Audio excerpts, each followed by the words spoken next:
இந்த தீபாவளிக்கு இந்த மினி பாதுஷா ட்ரை பண்ணி பாருங்கள். அவ்வளோ சூப்பராக இருக்கும். ரொம்ப ஜூஸியாக செம்ம டேஸ்ட்டாக இருக்கும். செய்கிறது ரொம்ப ஈஸி தான், டக்குன்னு செஞ்சிடலாம். வாங்க, ஒரு கப் மைதா மாவு எடுத்துக்கோங்க. கொஞ்சமாக பேக்கிங் சோடா, கொஞ்சமாக உப்பு போட்டு நல்லா மிக்ஸ் பண்ணிக்கோங்க. இப்போ ஒரு ஸ்பூன் தயிர், 2 ஸ்பூன் நெய் ஊற்றி நல்லா பிசைஞ்சுக்கோங்க.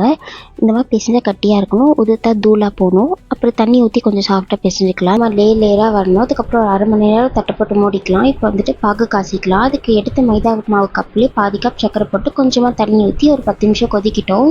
கொச்சதுக்கப்புறம் கையில் தொட்டு பாருங்கள். ஒரு கம்பி பதம் வரக்கூடாது, ஒரு மாதிரி விளக்கெண்ணெய் பதம்னு சொல்லுவாங்க. அது வந்ததுக்கப்புறம் ஆஃப் பண்ணி வச்சுடுங்க. இப்போ குட்டி குட்டி பால்ஸ் மாதிரி பண்ணிவிட்டு மேலே ஒரு அழுத்தம் கீழே ஒரு அழுத்தம் கொடுத்தீங்கன்னா குட்டி குட்டி பாதுஷா ரெடி ஆகிடும்.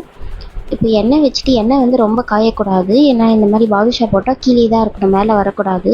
அப்போ தான் பாதுஷா நல்லா வேகும். அவ்வளோதான். இந்த மாதிரி கலர் ஆனதுக்கப்புறம் பாதுஷா எடுத்துகிட்டு அந்த சக்கரை பாகில் போட்டுக்கோங்க. ஒன்று ஒன்றா சூடாக இருக்கும் போதே போட்டுக்கோங்க. போட்டுட்டு ஒரு 2 ஹவர் நல்லா ஊறட்டும், இல்லை ஒரு நாள் ஃபுல்லாக கூட ஊறலாம்.